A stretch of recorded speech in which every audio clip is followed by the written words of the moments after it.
Vamos a presentar en este vídeo los elementos que forman las decisiones de oferta de los productores. Vamos a ver qué es lo que hay detrás de la curva de oferta y qué son los elementos y los factores que van a justificar las decisiones de los productores, de los empresarios, de ofrecer o de no ofrecer sus productos, y más adelante veremos también que sirve para justificar o para explicar el precio al que ofrecen sus productos. En este mapa mental del tema hemos representado los contenidos básicos del mismo, y en este primer vídeo vamos a centrarnos en esta primera rama dedicada a la función de producción. Veremos qué es la función de producción, en qué consiste, cómo se define y cuáles son los elementos que interesa conocer para comprender qué es la función de producción. Veremos que presentaremos los distintos inputs o recursos productivos que se consideran. Vamos a hablar en este primer vídeo de un horizonte de corto plazo. Por eso hablaremos de inputs o recursos fijos y de inputs o recursos variables. Y nos servirá para distinguir entre producto total y producto marginal, y utilizaremos también la representación gráfica del producto total, que en realidad es la representación gráfica de la función de producción. Explicaremos que cada uno de esos inputs o recursos de que va a disponer el productor en el corto plazo tiene un precio, tiene un coste, y eso nos sirve para hablar de costes fijos y costes variables según se trate de el precio o el coste del recurso fijo en el corto plazo o del recurso variable en este caso. Para poder explicar todos estos conceptos nos vamos a servir de un ejemplo, el ejemplo del granjero Amadeo, que es este granjero que aparece aquí en la pantalla y que tiene una explotación agrícola dedicada a la producción de trigo. Planta, cultiva trigo. Él no es propietario de ese terreno, sino que lo tiene alquilado a sus propietarios, arrendado, y paga pues una cantidad mensual por el uso del terreno. Para poder producir trigo, él contrata a otros trabajadores, otros agricultores, a los que paga un salario mensual por trabajar para él en esta explotación agrícola.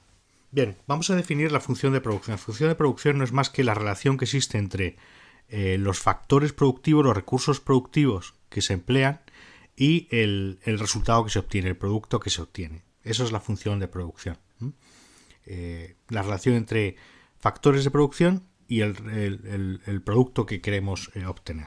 ¿De acuerdo? En este caso vamos a utilizar el ejemplo del trigo, de manera que la función de producción del granjero Amadeo será la relación que existe entre el tipo de recursos productivos que emplea y la cantidad de producto que obtiene para cada combinación de esos recursos. El granjero Amadeo utiliza en primer lugar un recurso fijo, un input fijo, que es la tierra que tiene alquilada. ¿Por qué decimos que es fijo? Decimos que es fijo porque se entiende que no puede aumentar su cantidad de manera inmediata. Es posible que si quisiera producir más cantidades de trigo, aumentar la producción de trigo, podría pensar en arrendar los terrenos adyacentes a la finca que tiene alquilada o arrendada.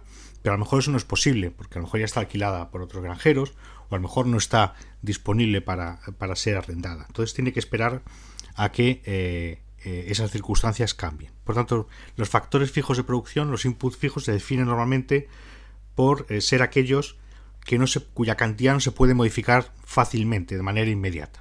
Eso nos va a servir y sirve en economía para distinguir entre corto plazo y largo plazo, que no es tanto un horizonte temporal o un límite temporal, sino más bien la presencia o la ausencia de factores cuya cantidad no se puede modificar. Si estamos hablando de que existen factores fijos, porque hay un tipo de factor cuya cantidad no podemos modificar fácilmente, estaremos hablando de corto plazo.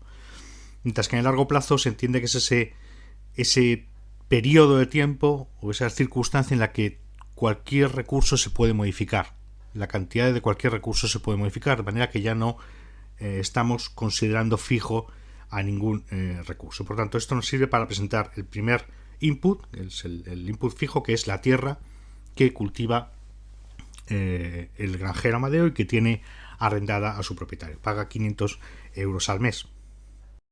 Además utiliza lo que se llama un input variable, y en este caso es trabajo.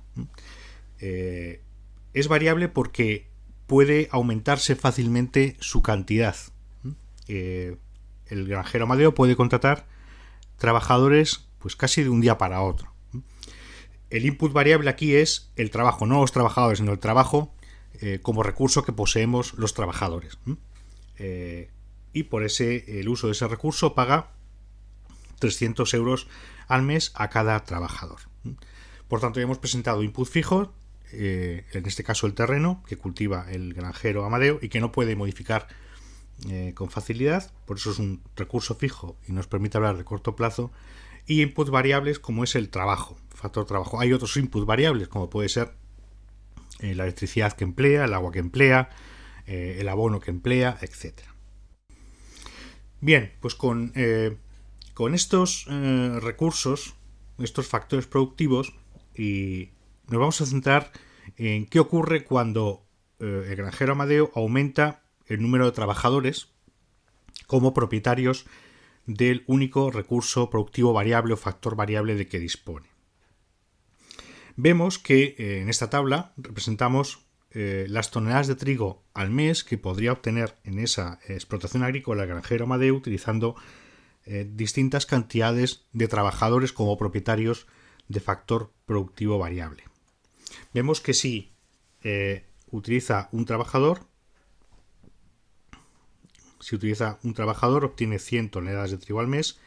Si aumenta el número de trabajadores hasta 2, aumenta la producción.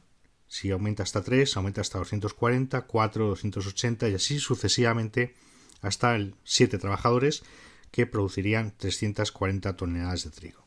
Esto nos permite presentar algunas ideas importantes a la hora de estudiar la curva de oferta, la oferta de los productores y lo que hay detrás de la curva de oferta.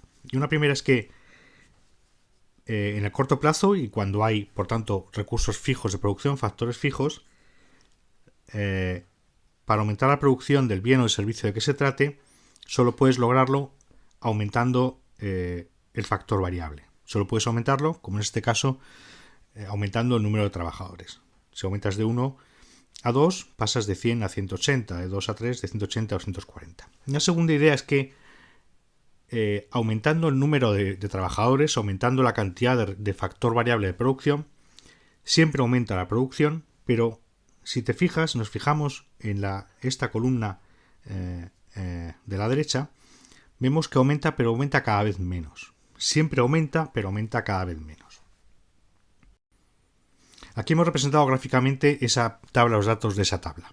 Hemos representado en el eje horizontal la cantidad de factor variable trabajo empleado y en el eje vertical la cantidad de producto, toneladas de trigo. Y vemos que a medida que aumentan el número de trabajadores, aumenta la cantidad de producto. Pero vemos que cada vez lo hace con menor intensidad, hasta el punto de que, si bien es creciente la curva, que veremos ahora, llega un momento en que es casi plana, empieza a tener una forma casi plana. Lo vemos mejor en esta curva ya representada con todos sus puntos. Es creciente, producto total, y empieza a ser casi plana. Esta curva de producto total, que representa la relación entre cantidad de recursos productivos variables y producto que se obtiene, en realidad es la representación gráfica de la función de producción, que pone en relación la cantidad de recursos que utilizamos con el producto que nos permite obtener. Una segunda medida en relación con el uso de recursos, factores variables y el producto es la productividad marginal del trabajo, del factor variable del que se trate. Aquí estamos empleando como único recurso o factor productivo variable el trabajo, de manera que aquí vamos a medir la productividad marginal del trabajo. ¿Qué idea nos da esta medida? Pues nos dice cuánto aumenta la producción del producto de que se trate, de trigo, a medida que aumentas el factor variable empleado, en este caso trabajo. ¿Cuánto aumenta la producción de trigo cuando incorporas un nuevo trabajador a la explotación agrícola, a tu función de producción? En esta tabla hemos representado en esta columna el producto marginal de trabajo, en este caso el único factor productivo variable, junto con la función de producción, los datos de la función de producción, número de trabajadores, toneladas de trigo. Vemos que en esta tercera columna representamos cuánto cambia esta columna cuando cambia el número de trabajadores. Vemos que cuando pasa de 0 a 1 aumenta en 100, de 1 a 2 aumenta en 80, de 3 a 4 en 60, de 3 a 4 en 40, de 4 a 5 en 30, 20, 10. Es la misma idea que veíamos antes cuando presentaba la curva de producción total, de producto total, la curva de la función de producción, pero aquí de manera mucho más concreta, y es: si aumentas la cantidad de factores variables de producción, siempre va a aumentar tu producción, pero cada vez menos. Esa es una idea fundamental para comprender cómo se comportan los costes, la importancia que tiene cada tipo de coste y lo que va a suponer para el productor a efectos de decidir si produce o no produce, si continúa en el mercado, si no continúa, y a qué precio ofrecer el bien de que se trate. Y es que los rendimientos del factor variable en el corto plazo siempre van a ser decrecientes, es decir, son crecientes pero cada vez a un ritmo menor, en menor proporción, y eso es lo que muestra el producto marginal de trabajo. Va creciendo de 100, crece 80, crece 60, crece 40, 30, 20, siempre crece pero cada vez en menor proporción. Esta es la representación gráfica de esa columna, y que muestra esta idea, los rendimientos decrecientes. Es una idea clave, como decía antes, para comprender el comportamiento de los costes y la importancia que tienen en las decisiones del productor. Y he intentado representar gráficamente a través de estos trabajadores cuyo tamaño se va reduciendo. En realidad, lo que debería reducirse es la cantidad que llevan al hombro de trigo. Pero lo que muestra es eso, cada trabajador aporta una cantidad, pero es cada vez menor. ¿Por qué? Pues porque estamos trabajando con un recurso fijo, un factor fijo de producción como es la tierra, que no podemos aumentar. De manera que si vamos aumentando nuestros recursos variables para una cantidad fija de otro factor como es la tierra, siempre va a aumentar la producción, siempre van a producir algo. Pero digamos que cada vez hay menos tierra para cada trabajador en esa explotación. De manera que su producción es cada vez menor. Primero a lo mejor empiezas cultivando la parte más productiva de ese terreno. A medida que incorporas nuevos trabajadores vas incorporando partes de la finca que son menos productivas. Al final utilizas tierras que no son en absoluto productivas o son muy muy poco productivas, de manera que vas incorporando recursos variables de producción, factores productivos variables como es el trabajo, a un factor que es fijo y que no puedes aumentar. De manera que la parte de factor fijo que corresponde a cada nuevo trabajador es cada vez menor y por tanto le va a permitir que su producción sea cada vez menor. Esta idea de los rendimientos decrecientes se atribuye a Thomas Malthus, un pensador, economista, demógrafo inglés del siglo XVIII, siglo XIX, que en su ensayo sobre la población pues expone cómo la producción de alimentos va a seguir una proporción inferior al crecimiento de la población, y eso va a suponer, podría suponer problemas demográficos y de mantenimiento de la población, etcétera. Lo importante es que sepáis que se le atribuye esa idea de los rendimientos decrecientes a este pensador inglés. Bien, aquí representamos esa gráfica ya completa con todos los puntos del producto marginal del trabajo. Vemos que es decreciente, que a medida que vas incorporando trabajadores tiene pendiente negativa, va disminuyendo la cantidad que se representa en el eje vertical. Otra idea importante es la de coste total, que vamos a presentar también en este vídeo. El coste total no es más que la suma de los costes en los que incurre el productor, en este caso el granjero Amadeo. Y se compone, si estamos hablando de corto plazo y por tanto de la presencia de dos tipos de factores fijos de producción y factores variables de producción, se compone de dos tipos de coste, dos tipos de precios, que son el coste de los factores fijos de producción, que son los costes fijos, y el precio o los costes de los recursos variables de producción, que serán los costes variables. En este caso, el salario es un precio que paga a cada uno de los trabajadores que contrata para trabajar en su explotación. Si representamos en esta tabla número de trabajadores, toneladas de trigo, la función de producción, estas dos primeras columnas, y representamos los costes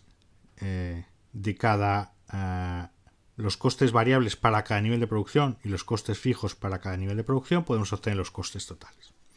Varias cosas. Lo primero, el coste fijo es siempre el mismo. Quiere decir que es independiente de la cantidad de producto que se obtenga. Si tú tienes arrendada la finca, la tierra para producir trigo y no produces trigo, tienes que pagar 500 euros al mes. Si produces 0 toneladas porque no contratas trabajadores, tienes que pagar 500 euros. Si contratas 7 trabajadores y produces muchas toneladas de trigo, 340, tienes que pagar la misma cantidad, 500 euros por el factor fijo de producción. Por tanto, primera idea, el coste fijo en el corto plazo es constante. Segunda idea, lo único que varía son los costes variables. Y los costes variables van a aumentar porque queremos que aumente la producción. De manera que podemos decir que los costes variables de producción aumentan con la producción. Si aumenta la producción de un bien o servicio en el corto plazo, significa que nuestros costes variables van a aumentar. En este caso, como el único coste variable que estamos manejando es el coste de utilizar trabajo, diremos que nuestros costes variables aumentan cuando contratamos más trabajadores para aumentar la producción. Y aquí lo hemos representado en esta columna. Cuando contratamos solo un trabajador, producimos solo 100 toneladas de trigo, nos cuesta 300 euros mensuales. Le cuestan al granjero Amadeo contratar ese trabajador y producir 1 tonelada de trigo. Si quiere aumentar hasta 180, contrata a 2 trabajadores, sabe que tiene que pagar 600 euros a su factor variable. De manera que el coste variable va aumentando porque queremos que aumente la producción y eso significa que tenemos que aumentar el uso de factores productivos variables. El coste total no es más que la suma de el coste fijo para cada nivel de producción y el coste variable para cada nivel de producción. De manera que, sumando, vemos que el coste total aumenta a medida que aumenta el nivel de producción. Lo mismo que ocurre con el coste variable, solo que añadiendo el valor fijo del coste fijo. Por tanto, podemos decir que el coste total en el corto plazo aumenta a medida que aumenta el nivel de producción porque estamos incrementando la cantidad de factor variable empleado. Representando gráficamente cada uno de esos puntos, vemos que el coste total va aumentando a medida que aumenta la producción que hemos representado en el eje horizontal, en el eje vertical, el coste. De esta manera, el coste total tendría una forma creciente como el de esta curva que aquí representamos. Bien, de esta forma hemos completado la primera rama de este mapa mental dedicado al tema curva oferta, factores productivos y costes. Hemos explicado qué es la función de producción, el tipo de inputs o de recursos que existen, fijos, variables, porque estamos en corto plazo, la diferencia entre producto total y producto marginal, la presencia de los rendimientos decrecientes de un input variable y los costes a los que se enfrenta el productor en corto plazo, costes fijos, el coste del input fijo y el coste variable, el coste de un input variable.